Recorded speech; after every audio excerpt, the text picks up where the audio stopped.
There is an individual who is being presented in court and charged with various crimes.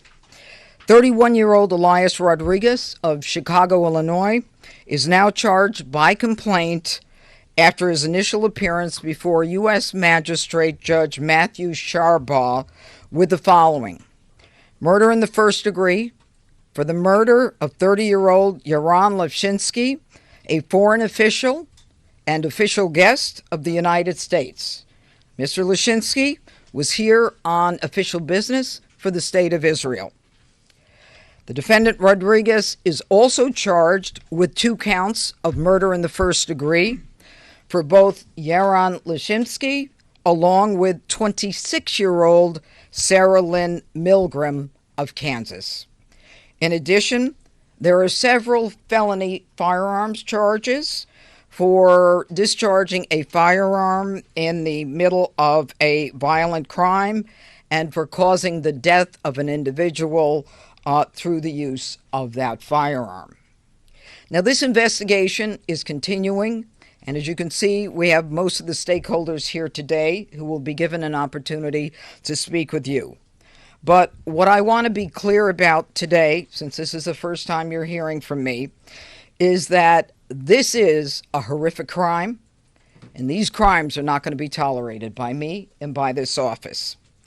A young couple at the beginning of their life's journey, about to be engaged in another country, had their bodies removed in the cold of the night in a foreign city in a body bag. We are not going to tolerate that anymore. And I am not unaware, based upon my own background, of the repercussions of this kind of case.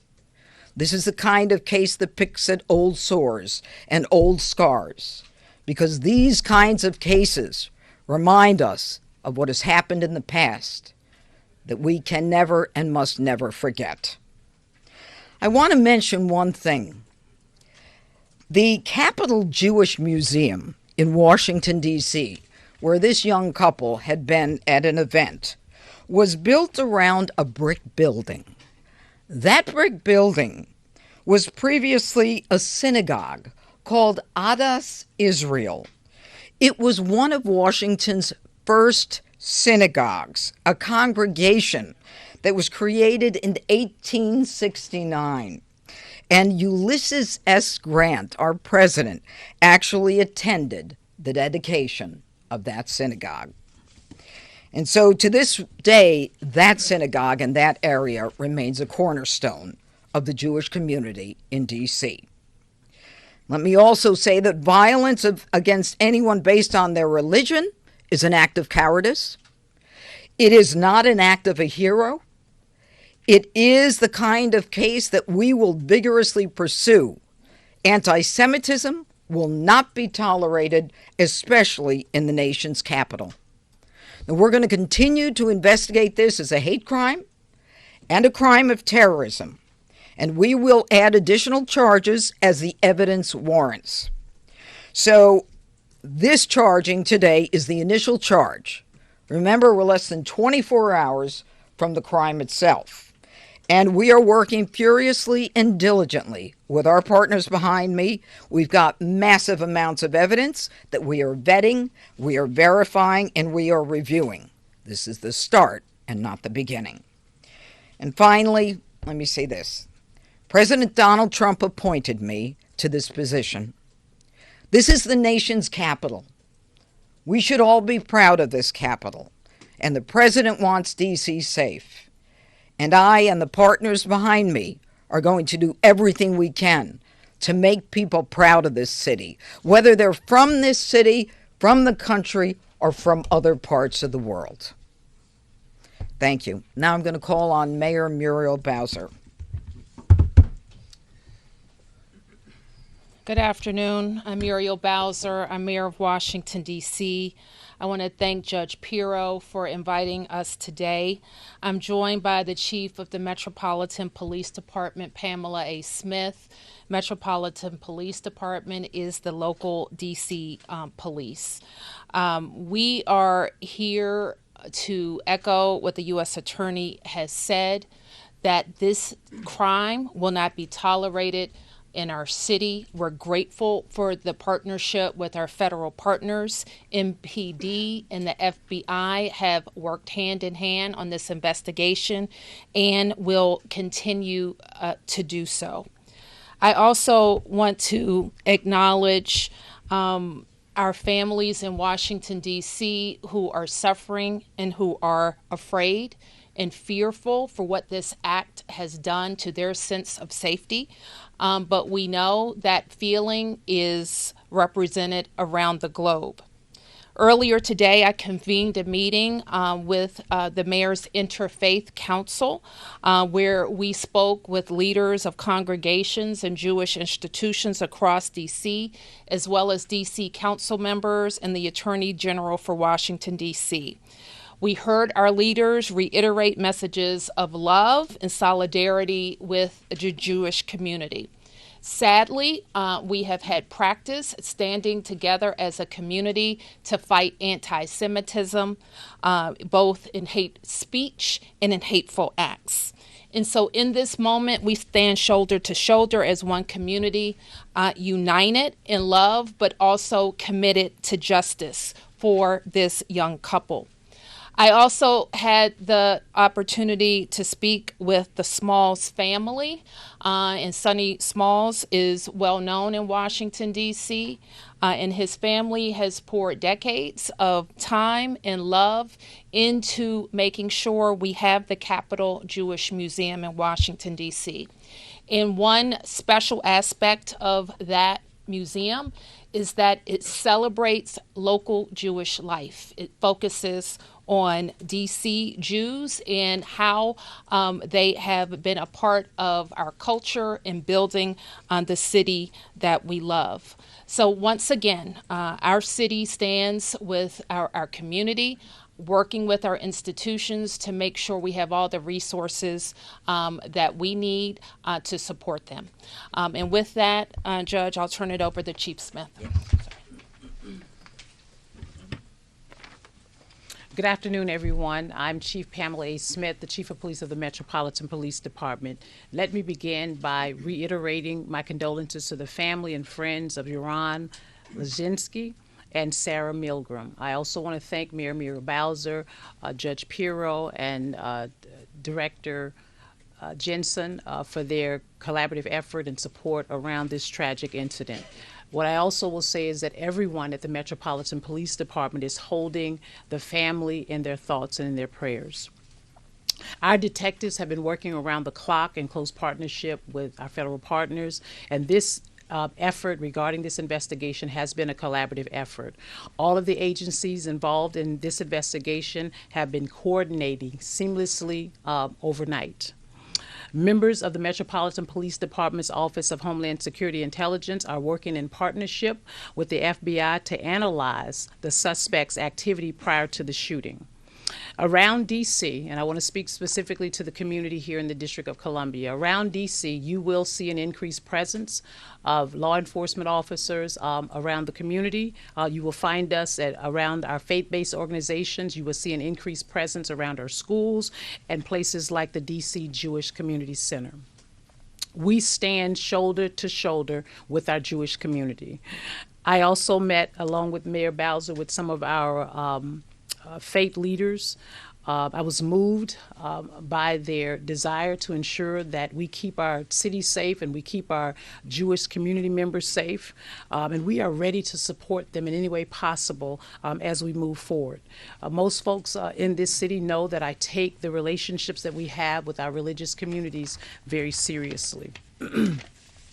I want to again express and remind the community that if you see something, say something, please let us know. Any information that you provide for us, we will utilize it in support of conducting this investigation. I will now turn it over to the Assistant Director in charge of the Washington Field Office, Steve Jensen. Thank you, Chief. As the Chief said, I'm Steve Jensen. I'm the Assistant Director in charge of the Washington Field Office for the FBI. And I'd like to start by reiterating what Director Patel pushed out publicly, that the tragic murder of these two Israeli embassy employees outside of the Capitol Jewish Museum last night was both an act of terror and directed violence against the Jewish community, and it has the full and unwavering attention of the FBI.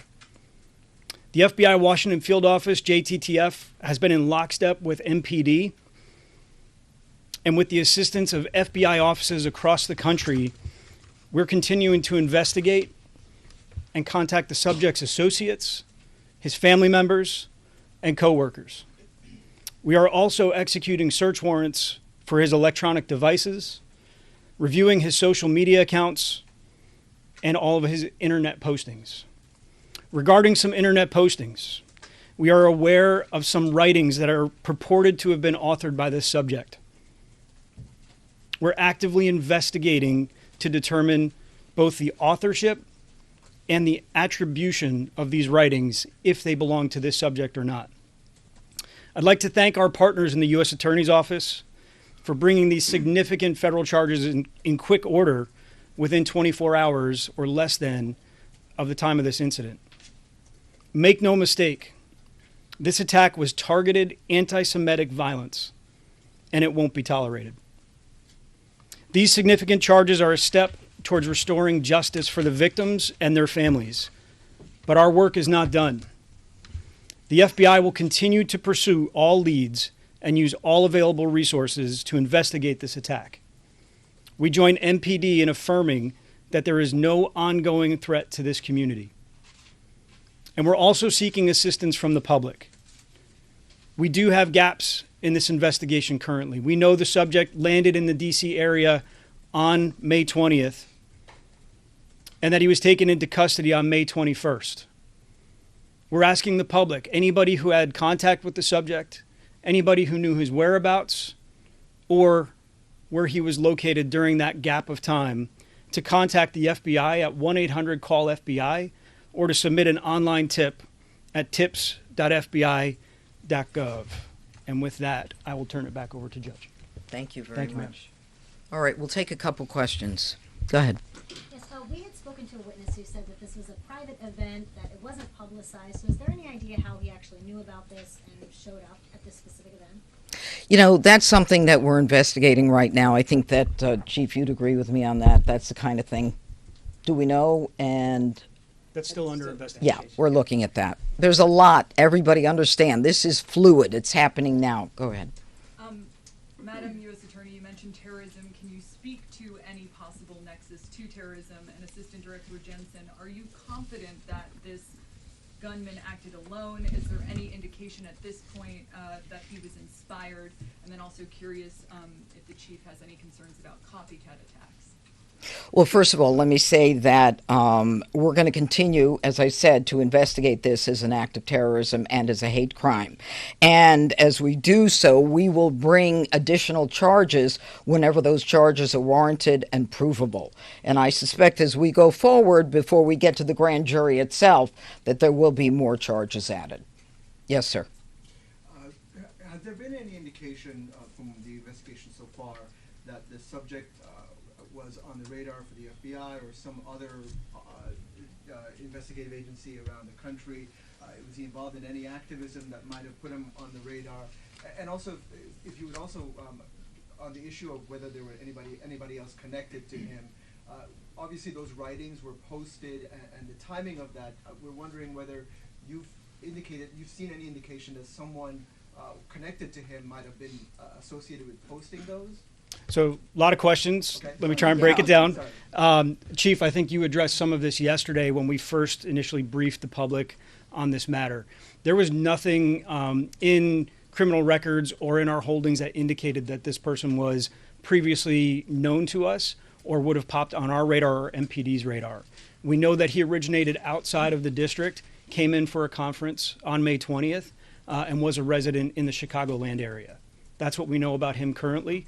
As far as associates, relatives, the reason we're checking associates and relatives is to put all the pieces together. There's a lot of unknowns, so known contacts, known relatives, known associates. These are basic investigative steps to put a composite picture together of who the subject is, what did people know about him, and who was he closest to. From that, we'll build out the investigation. Aside from that, I couldn't answer more. Go ahead. Hi. A quick question. I'm sorry, Keith Alexander, Washington Post. Were you seeking the death penalty? Can you talk a little bit about that? And also, the night of May 20th, any idea where he stayed at all?